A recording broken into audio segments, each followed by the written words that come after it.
So here's my feedback video based on our reading, and I chose the one from Linda Darling Hammond about Flat World and education and how America's commitment to equity will determine our future. I felt like you could do a whole course on probably half a chapter, so I'm going to try to narrow it down a little bit to what her arguments were and what my thoughts were based on my experiences. Oh, there's so much in this. So one of the first things she talked about, schools need to prepare students for jobs that don't exist yet. I thought this was a really phenomenal statement. I agree with it because she mentioned, 10 years ago, the jobs that kids were graduating or learning about, didn't exist, like jobs like Google and working for Amazon and doing all kinds of things with technology that we don't necessarily know about. So our job isn't necessarily to prepare them for current jobs. It could be to prepare them to work in any job as a collaborator or a researcher, and then that way they would be prepared for whatever jobs the future might hold that we can't predict as educators. So I thought that was great. A few low-income kindergartners become college graduates. Many go to prison. She talks a lot in these two chapters about prison and the fact that kindergartners are not becoming college graduates in America, which is disturbing considering we're known for colleges and, that sort of higher education. Singapore, interestingly, 80% of the people live in public housing, but they did great on international test scores, some of the highest in the 4th and the 8th grade. So, one thing I thought was interesting that I've thought about in the past is, the home life is not good for these folks. So school life is amazing. And so I've read that from other countries as well as, I want to say someone in Denmark was interviewing educators there why kids never skip school. And the reason was because kids loved school. And so it's interesting that in Singapore, we got 80% of the kids on welfare and they love going to school because school is amazing and beautiful and has food and fun colors and artistic stuff. We have that same opportunity here. Like, why is it that kids dread coming to school? Even like our kids on, public assistance, they would rather be at home where the home life is not necessarily so great than come to school. That's crazy. Like, why is school so miserable that they'd rather go live in poverty than be at school? Something has to change. Fewer Americans are pursuing advanced degrees, kind of goes along with the kindergartner thing. Folks are just working or not working, but they're not going to college. And so we have to question, what are we doing about that? Money must be increased to train teachers and pay for talented educators and invest in research. I totally agree with that. We'll talk about it in the next chapter, but there's not, compared to the judicial side of how much is put into laws and prisons and making laws and holding up the law compared to education, it's minuscule of what we're investing in education, which is insane. Chicago, interestingly, pays for kids' medical and food out of their per student allotment. This was one thing she mentioned, which they're not the only city. We see that even in Brunswick County. We have the free breakfast for students, and then, we've got free and reduced lunch and different things, government programs. Where is the breakdown that kids are not getting fed through the welfare system? Like, why is it the schools have to use their money? Because what is the problem? Are parents not paying for foods or getting food stamps, applying for food stamps? Are they just running out of food stamps because there's not enough?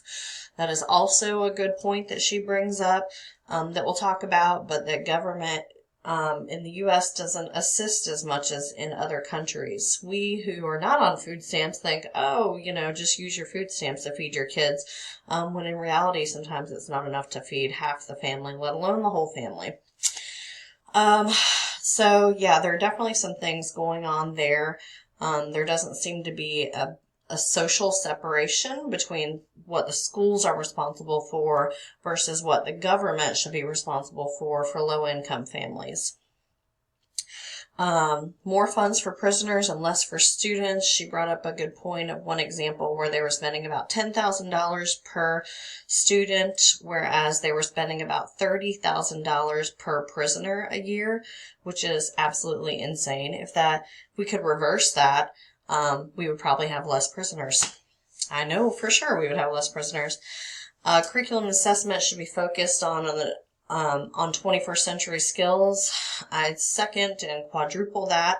I just was at an iSTEM conference at UNCW yesterday, where I sat there, and it was like everything we talked about was amazing, but we were stopped because of the assessment that we're given. Like, I would love to do integrative lessons, but I can't because of the state assessment that asks me to only teach this, I would love to do things like problem-based learning and PBL and things like that, but it's nearly impossible with the time limit we're given to teach so much content in 90 days.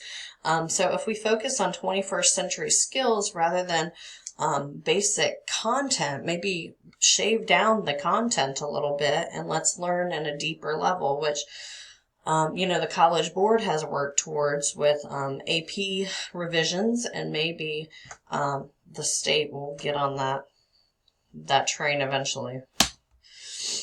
Chapter 2 was really interesting because she brought up the fact of an opportunity gap, which I had never heard before. Of course, you've heard of the achievement gap, but it does seem to be that the achievement gap is caused by an opportunity gap in terms of being able to have the opportunity to get a high quality education. So it's literally like, a white kid reaches and a black kid reaches and a Hispanic kid reaches, and it's like the white kid is the only one who can actually reach the quality education, which is crazy. We've got the highest poverty rates in America, and that is after governmental transfers, which I've never seen this data, so I was really glad to see this. It's so interesting that there are higher poverty rates in other countries. However, once the government steps in, that number decreases dramatically. But if you look at the American chart, the numbers don't decrease a whole lot. Once the government steps in, they're still poor, which is crazy. We are one of the richest countries in the world. Early learning opportunities. This is a big one. They've taken away, most Head Starts and pre-K programs, which is a shame. I personally, for my oldest kid, paid for preschool. I don't really know why, because she just ended up starting kindergarten like a year ahead of everybody. So now it's this whole game of trying to get her into first grade. And she's being pulled out all the time because she's so advanced, which is just craziness. If we do some pre-K stuff, then we need to increase our game at the kindergarten level. Minorities are often lumped together in the same schools. We know this with neighborhood schools. Then they have less access to qualified teachers because of, the fact that schools use house taxes and stuff like that to help pay for things. And if you're in a poor neighborhood, you have less taxes, less money. It's crazy. It's this big, huge cycle. And then you can attract fewer quality teachers. Also, there's the tracking of races in classes, which is brought on a lot by the funding that go to those schools that serve those students. For future focuses and extensions to the chapters, I definitely think we need to look into the government. What is the government doing? If we're going to say that we're going to provide public education, a high quality public education, then we actually need to do that.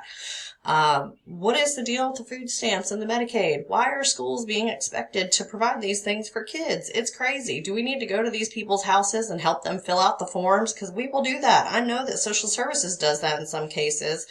What is the problem? You know, we need to kind of get it together with that. I think the government right now is focused on parent choice, which is fine, but that just takes money away from public schools. And so the more choices we have, the more charter schools we have, the less money goes into public education.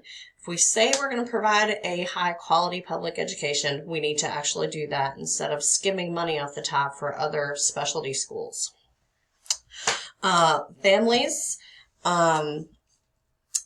Families need to take responsibility for these children. It is insane to me that kids are not eating food, that they, I don't know what's going on. Like, we need to maybe look at possibility of some mental health issues with some of these parents. Seriously. We need to, as parents, try to get our kids to stay in school. We need to maybe look into some disciplinary actions.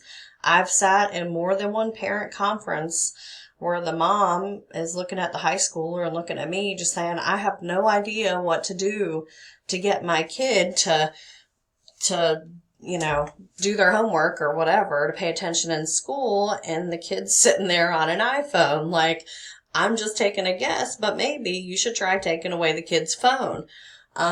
This is not every situation, and not that families are always to blame, but it's sort of like there's this disconnect between what the schools are expecting and versus what homes are expecting. I totally understand that it's a cultural issue a lot of times. You know, we've got tests that were written by a certain cultural group. We've got teachers that tend to be a certain cultural group. And then you put in kids from another cultural group, and obviously they're not going to be well performed.